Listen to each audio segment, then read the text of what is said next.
और गालियां खाई। हमने गांधी परिवार पर वीडियो बनाई, हमने गालियां खाई।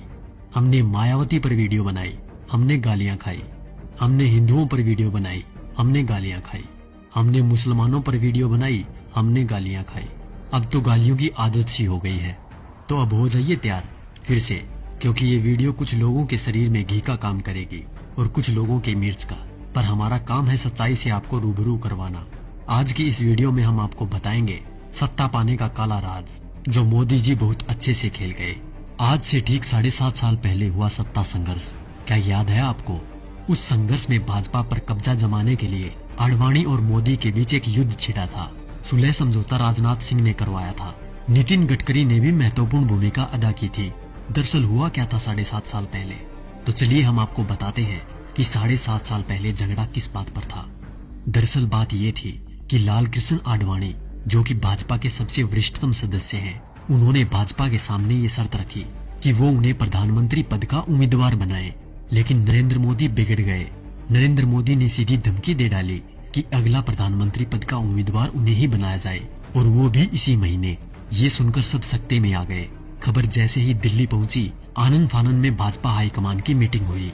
नरेंद्र मोदी और आडवाणी दोनों के बीच सुलह करवाने का प्रयास हुआ और अंत में ये निर्णय लिया गया कि चुनाव लड़ने के लिए धन की व्यवस्था आडवाणी और मोदी में से जो भी करेगा, पार्टी उन्हें ही प्रधानमंत्री पद का उम्मीदवार बनाएगी। अपने 12 साल के गुजरात के शासन के दौरान नरेंद्र मोदी की मित्रता कुछ बड़े उद्योगपतियों के साथ थी, जबकि आडवाणी के साथ ये सुविधा नहीं थी। धन की व्यवस्था करने में नरेंद्र मोदी सफल रहे। अब उसके बाद घटनाक्रम धीरे धीरे बदलने लग गया। पूंजीपतियों ने भाजपा के सामने शर्त रख दी कि भाजपा को तभी धन उपलब्ध करवाएंगे जब नरेंद्र मोदी को प्रधानमंत्री पद का उम्मीदवार पार्टी घोषित कर दे।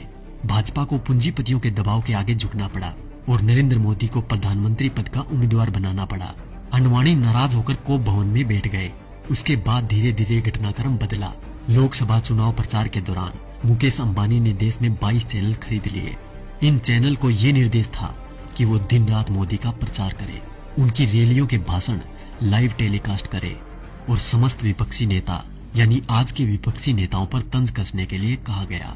मायावती, अखिलेश, केजरीवाल, राहुल गांधी, सोनिया गांधी, लालू समेत तमाम नेताओं पर तंज कसने के लिए कहा गया। मीडिया ने ये काम बखूबी किया भी। तकरीबन 600 वेबसाइटों को मुकेश अंबानी ने खरीद लिया। नरेंद्र मोदी ने 400 रैलियां की थी। इन रैलियों का खर्चा अपने 67 पूंजीपति मित्रों के द्वारा उठाया गया। नरेंद्र मोदी को चुनाव प्रचार करने के लिए एक हेलीकॉप्टर दिया गया था। ये हेलीकॉप्टर चुनाव प्रसार के लिए अडानी ने दिया था। जैसे ही परिस्थितियां थोड़ी बदली, देश के प्रधानमंत्री मोदी जी बन गए। अरे मित्रों, मैं तो पीएम बन गया। पीएम बन के कैसा तन गया।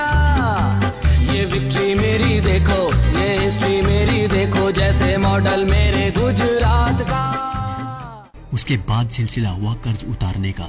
तो सुनिए क्या क्या हुआ। अडानी को ऑस्ट्रेलिया के क्वींसलैंड शहर में खनन के लिए 600 करोड़ का कर्ज नरेंद्र मोदी ने दिलवाया। उनके पिछले 67,000 करोड़ के लोन को माफ कर दिया गया। मुकेश अंबानी को फ्री में 4G स्पेक्ट्रम दिए गए। इसके अलावा मुकेश अंबानी की कंपनी पर पिछली सरकार द्वारा लगाया गया जुर्माना माफ कर दिया गया। उनके भी कुछ कर्जों का राइट ऑफ कर दिया गया।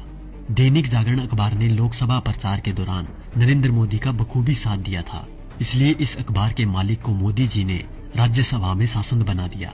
दैनिक भास्कर अखबार, जिसके मालिक वेदांता कंपनी है, उसको मोदी जी ने छत्तीसगढ़ में कोयले की खदान दिलवा दी।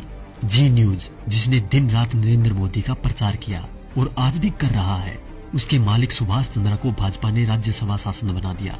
और अब बात करें किसान और गरीब लोगों की, तो शायद उनके बारे में मुझे बोलने की जरूरत ही नहीं, क्योंकि सभी नेता कोई भी पार्टी का हो एक ही बात बोलता है, कर्ज माफ, लोगों को नौकरी और लड़कियों को सम्मान।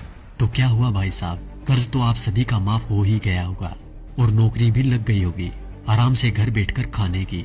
वैसे देखा जाए तो हम जवानों को इस फोन से फुर्सत मिले तब ना। 4G की लहर ऐसी आई है, हमारी आवाज तभी निकलती है जब टिकटॉक और PUBG बैन हो जाए। वैसे भी टिकटॉक के बैन होते ही अंबानी ने 5 बिलियन का ऑफर दे दिया टिकटॉक को कि हमें बेच दो, हम खरीद लेंगे। और रही बात PUBG मोबाइल गेम की, तो PUBG बैन होते ही खबर आई कि हम 4G गेम मैदान में उतार रहे हैं। अच्छी बात है, मेक इन इंडिया होना भी चाहिए, पर शायद अब इस गेम से युवा गलत दिशा में नहीं जाएंगे, क्योंकि इसको गंगा के जल से धोकर लॉन्च किया जाएगा। तो देखा दोस्तों, ये थी खबर। बाकी जो मीडिया दिन रात आपको दिखाता है वो तो सिर्फ उसका प्रचार है। साथियों, ये खबर हर फोन में होनी चाहिए जिससे कि बीजेपी की इस करतूत का सबको पता चल जाए। देश हित के लिए जनहित में जारी।